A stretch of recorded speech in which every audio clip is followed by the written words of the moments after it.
तेलंगाना में हमने एक क्रांतिकारी कदम उठाया, जाति जनगणना। उससे कुछ महीने पहले मैंने पार्लियामेंट हाउस में भाषण दिया था। मोदी जी के सामने कहा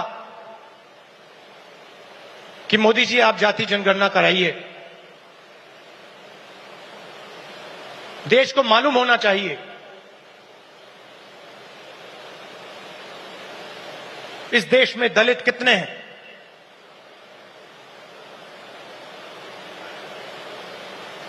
पिछड़ा वर्ग कितना है,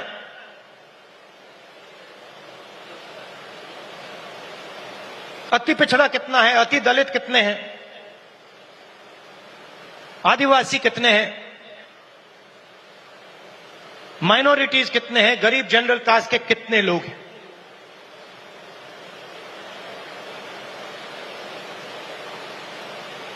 और मैं सिर्फ जाति जनगणना के पीछे नहीं था। जाति जनगणना एक कदम है, मुझे यह पता लगाना था कि इस देश में किसकी कितनी भागीदारी है। उस समय मैंने कहा था कि देश का एक्सरे होना चाहिए, पता लगाना चाहिए कि जो हमारे दलित, आदिवासी, पिछड़े वर्ग के लोग धूप में काम करते हैं, मजदूरी करते हैं, क्या सचमुच में ये देश उनकी इज्जत करता है? क्या सचमुच में ये देश उनको जगह देता है? ये मेरे दिमाग में सवाल था। मोदी जी ने, आरएसएस ने साफ कह दिया हम जाति जनगणना नहीं करेंगे, हम जानना नहीं चाहते हैं, हम समझना नहीं चाहते हैं, हम लोगों को बताना नहीं चाहते हैं कि इस देश में दलितों को, आदिवासियों को, पिछड़ों को, गरीब जनरल कास्ट को, माइनॉरिटीज को कितनी भागीदारी मिलती है, हम छुपाना चाहते हैं। और वहां मैंने सामने बोल दिया कि आप छुपाइए जितना छुपाना है। लोकसभा में, राज्यसभा में हम कानून पास करेंगे, आपके बिल्कुल सामने कानून पास करेंगे, जाति जनगणना यहीं से निकालेंगे। तेलंगाना में किया और आप हैरान हो जाओगे। रेवंत रेड्डी जी ने बोला मगर डिटेल में नहीं गए। और मैं जानता हूं कि जो तेलंगाना की हालत है वो इस देश के हर प्रदेश की हालत है। तेलंगाना में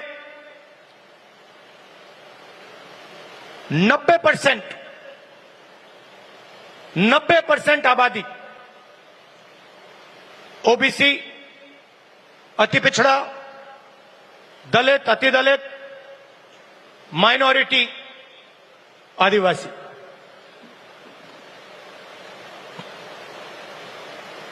तेलंगाना का कॉर्पोरेट सेक्टर देखिए, मालिकों की लिस्ट, सीईओज की लिस्ट,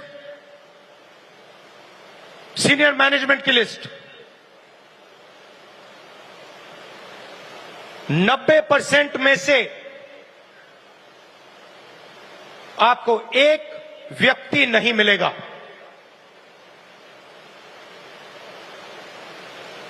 नब्बे % की भागीदारी तेलंगाना के कॉर्पोरेट सेक्टर में है ही नहीं।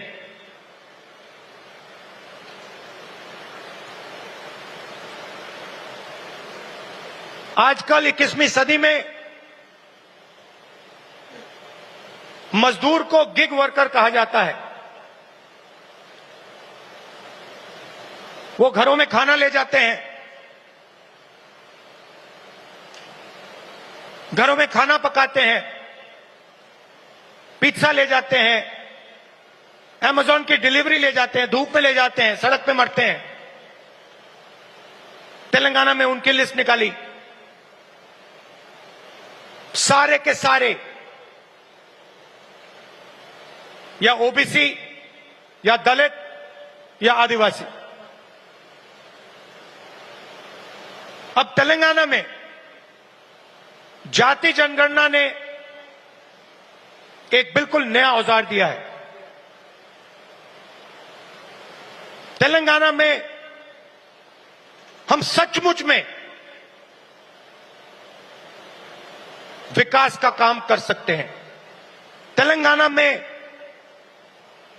हम पिन पॉइंट एक्यूरेसी के साथ भागीदारी के बारे में हर सेक्टर में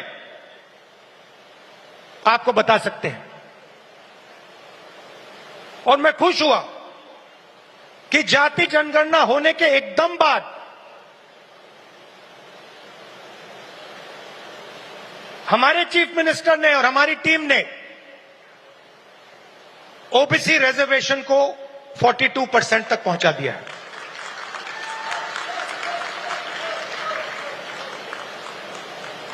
हम सुपर पावर की बात करते हैं,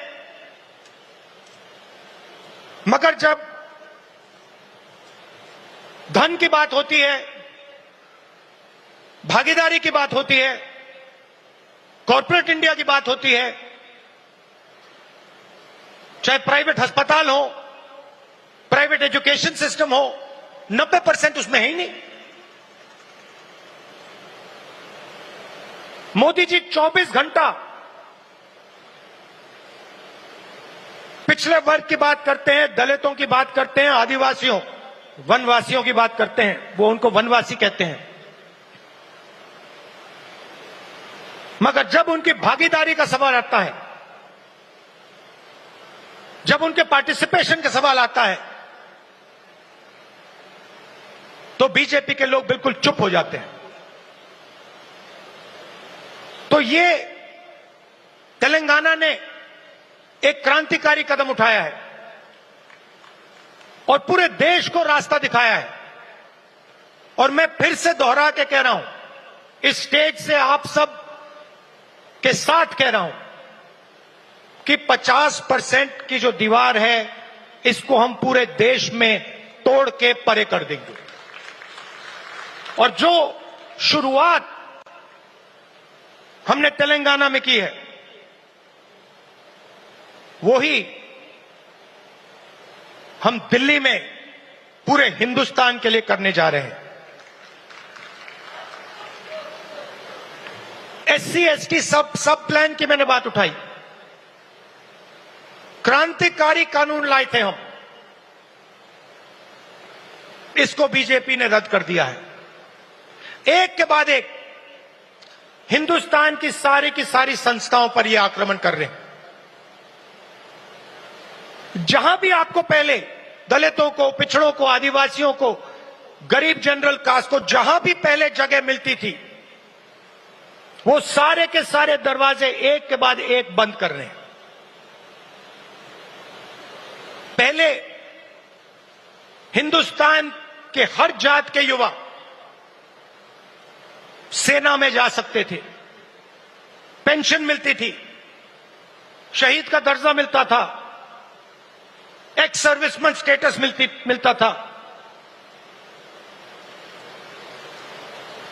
उसमें सब लोग जा सकते थे। खत्म कर दिया। आज